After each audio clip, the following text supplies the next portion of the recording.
On ouvre les journaux, la revue de presse d'Europe 1 avec Olivier Delagarde. Olivier, on commence par un Donald Trump en fâcheuse posture. Oui, il est en cow-boy de rodéo, à terre, le brushing en pétard. À côté de lui, le taureau qui vient de le désarçonner semble encore furieux.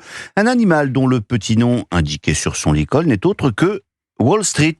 Et commentaire de notre cow-boy président groggy: j'ai décidé d'être gentil. Merveilleux dessin de CAC à la une de l'Opinion ce matin et qui résume bien l'actualité du jour. Parce que Donald Trump multiplie les reculades, titre le journal. Trump recule, annonce aussi le Figaro. Volte-face.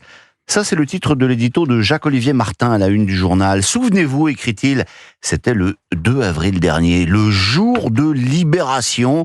Donald Trump, avec son grand tableau affichant le montant des droits de douane qu'il avait décidé d'infliger à la terre entière. Le moment se voulait historique. Eh bien, 3 semaines plus tard, le revirement est spectaculaire. Celui qui promettait de faire plier Pékin parle désormais de la nécessité d'être gentil. Jérôme Powell, le patron de la Fed, qualifié de loser il y a 48 heures, n'est plus dans le viseur présidentiel. Cette désescalade n'est pas un revirement idéologique, c'est la conséquence d'une collision avec la réalité économique. Et c'est du brutal. Oui, si Washington fait mine de faire machine arrière, ce n'est pas tant que la Chine a sorti les crocs, ce sont les marchés financiers qui l'ont ramené à la raison, commente aussi Olivier Bacusa de l'Opinion. Le calme est effectivement revenu dans les salles de marché, constate Sophie Roland des Échos. Mais Donald Trump peut-il réparer ce qu'il a cassé, s'interroge-t-elle, après avoir fait chuter le dollar à son plus bas niveau depuis 3 ans, propulser les taux américains à proximité des 5% et provoquer une crise de confiance inédite à l'égard des États-Unis. Les marchés redoutent que ce répit ne soit que de courte durée. Et l'Europe, quelle est sa réaction ? Eh bien, elle semble abandonner un peu de sa couardise. La nouvelle constitue l'info numéro 1, la une des Échos. L'Europe ignore les menaces de Trump et frappe Apple et Meta. Les deux géants de la tech viennent effectivement d'être condamnés à 700 millions d'euros d'amende, une provocation potentielle pour le président américain qui défend ses GAFAM, commente le journal. Provocation, c'est sans doute pour cela que ces décisions ont été rendues presque en catimini, sans conférence de presse, mais via un simple communiqué.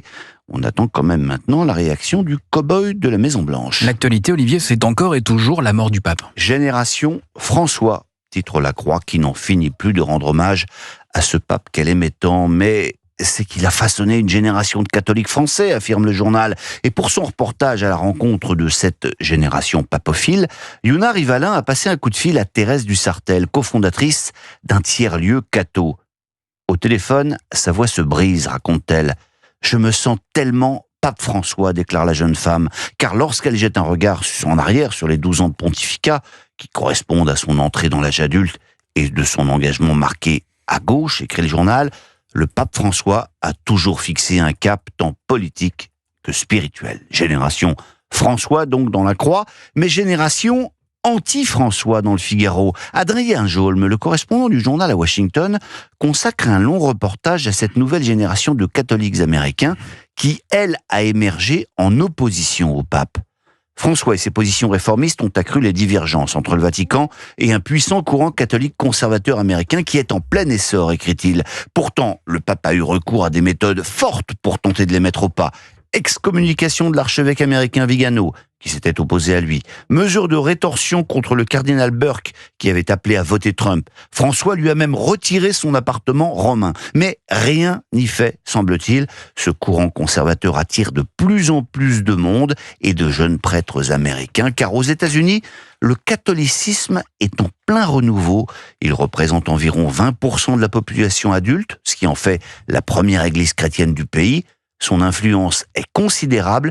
6 juges sur les 9 que compte la Cour suprême sont catholiques et un tiers de la nouvelle administration de Trump l'est aussi. Il existe une étonnante vague de conversion parmi les jeunes, explique un spécialiste, prof à Harvard. Leur aspiration est anti-woke, c'est une restauration à la normalité d'une vie de famille humaine et saine. Cette opposition entre cathos de gauche et cathos de droite, c'est aussi ça qui va se jouer lors de l'élection du futur pape. Sinon, l'affaire Bétaram rebondit. Au nom du père, on en parlait hier, Paris Match publie donc le témoignage de la fille de François Bayrou, qui raconte comment elle a été victime de violences lors d'un camp d'été organisé par cet établissement scolaire. Elle dit aussi pourquoi elle n'en a jamais parlé à son père. j'ai peut-être voulu le protéger inconsciemment des coups politiques qu'il se prenait. Alors reste évidemment à mesurer les conséquences politiques aujourd'hui pour le Premier ministre. Un tournant, s'interroge le Parisien aujourd'hui en France.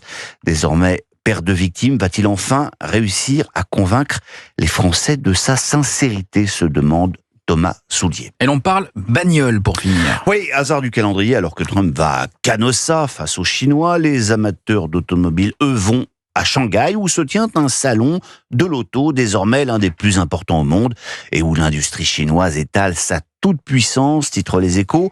Guillaume Guichard, l'un des envoyés spéciaux du journal sur place, raconte un peu éberlué les incroyables innovations technologiques des voitures chinoises. Chez ce fabricant de 4x4, on propose un drone dans un coffre de toit. À l'arrêt, il surveille automatiquement les abords contre tout agresseur potentiel. Incroyable.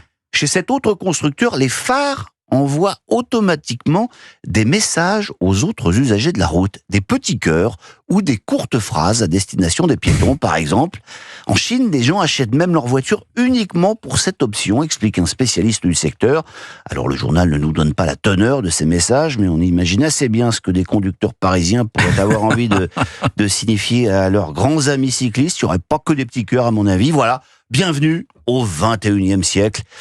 Et pendant ce temps-là, en France, le week-end prochain, on va réentendre un bruit très 20e. Et oui, vous ne rêvez pas, vous avez bien entendu des Formule 1, si, avec des moteurs qui fonctionnent avec de l'essence, qui polluent, qui vont tourner à nouveau au Castellet. Gilles Festor du Figaro en a presque les larmes aux yeux.